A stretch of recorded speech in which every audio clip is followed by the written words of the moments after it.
আগামীকালকে 5 সেপ্টেম্বর মাসের 5 তারিখ, আজ থেকে প্রায় এক মাস পূর্বে অর্থাৎ 5 আগস্ট আমাদের ছাত্র জনতার যে অভ্যুত্থানটি সংঘটিত হয়েছিল 1971 পরে বাংলাদেশের ইতিহাসে অন্যতম একটি অধ্যায়, যে অধ্যায় দিয়ে 53 বছরের ইতিহাসের একটি পরিবর্তন হয়েছে, কিংবা বলতে পারি যে 16+2 18 বছরের একটি ফ্যাসিজমের যে পট পরিবর্তন এবং পতন সেটি ঘটেছে। সেই জায়গা থেকে আমরা এই মুহূর্তে সবচেয়ে গুরুত্বপূর্ণ মনে করি আমাদের সেই ভাই বোনদের যারা এই ফ্যাসিস্ট সরকারের পতনের জন্য, আওয়ামী লীগের এই দুর্বিষহ শাসন ও শোষণ আমলের পতনের জন্য নিজের রক্ত দিয়েছে, জীবন দিয়েছে। গুলির সামনে আবু সাইদ থেকে শুরু করে আমার হাজারো ভাই যেভাবে বুক পেতে দিয়েছে, একটা গুলি খেয়ে পরের গুলিটি আবার নিজের বুকে নেয়ার জন্য শক্তি নিয়ে দাঁড়িয়ে গিয়েছে। এখন সময় হচ্ছে আমার সেই ভাইদেরকে স্মরণ করা, ধারণ করা।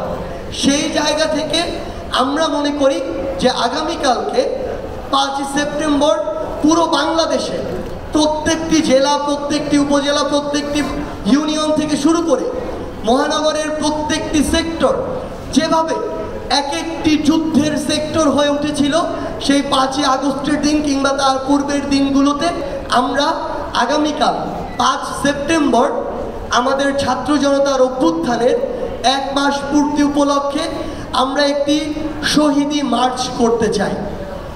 এই শহীদি মার্চে আমরা চাইব আমাদের যেই বাবা মারা, যেই ভাই বোনেরা তাদের সন্তান হারিয়েছে, তাদের ভাই বোন হারিয়েছে, বিনয়ের সাথে আমরা আপনাদের প্রতি অনুরোধ করতে চাই, আপনারা আমাদের সাথে আসুন। আপনারা যে ভার নিয়ে আজকে চলছেন, হাঁটছেন, আমরা সেই ভারের সঙ্গী হতে চাই। আমরা সব সময় আপনাদের সন্তান হয়ে, ভাই বোন হয়ে আপনাদের সাথে একইভাবে চলতে চাই। সেই জায়গায় আমরা চাইব পুরো বাংলাদেশের ছাত্র জনতা আবারও তাদের প্রত্যেকের জায়গা থেকে তারা এই শহীদি মার্চে অংশগ্রহণ করবে, যেখানে আমার শহীদ ভাইদের ছবি থাকতে পারে ফেস্টুনে। আমার শহীদ ভাইরা যেই চেতনাকে, যেই স্পিরিটকে ধারণ করে নিজের জীবন দিয়েছে সেই কথাগুলো থাকতে পারে। আমরা যে ওই ফ্যাসিস্ট যে কোনো সরকারকে কোনো দিন গ্রহণ করতে প্রস্তুত নই, আমরা যে তাদেরকে ঘৃণা ভরে প্রত্যাখ্যান করছি, করব, সেই মেসেজগুলো থাকতে পারে। আমরা অন্তর্বর্তীকালীন সরকারের কাছে কি চাই সেই বার্তাগুলো থাকতে পারে। আমরা কেমন বাংলাদেশ চাই সেই কথাগুলো থাকতে পারে।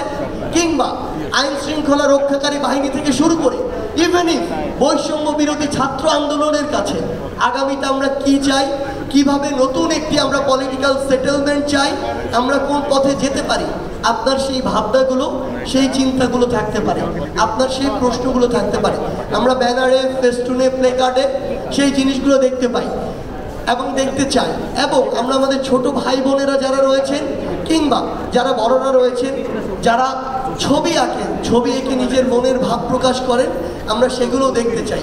অর্থাৎ আপনার নিজের জায়গা থেকে যেভাবে যা কিছু করে মনে হয় যে আপনি এই শহীদি মার্চে নিজের অংশগ্রহণকে আরও বেশি স্পষ্ট করতে চান এবং এটি সমৃদ্ধ করতে চান, সেই স্বতঃস্ফূর্ত অংশগ্রহণ আমরা আপনাদের কাছে চাই আগামীকালকের এই শহীদি মার্চে।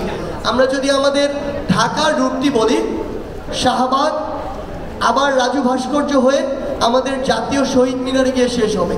এবং সেখানে আমরা প্রত্যাশা করি আমাদের শহীদ পরিবারের একজন মা, একজন বাবা, একজন ভাই, একজন বোন তাদের জায়গা থেকে তাদের চাওয়াগুলো বলবেন, তাদের অনুভূতিগুলো বলবেন এবং পরবর্তী বাংলাদেশের তরুণ প্রজন্মের কাছে, ছাত্র জনতার কাছে তারা কি চান সেটি তারা তাদের জায়গা থেকে উপস্থাপন করবেন।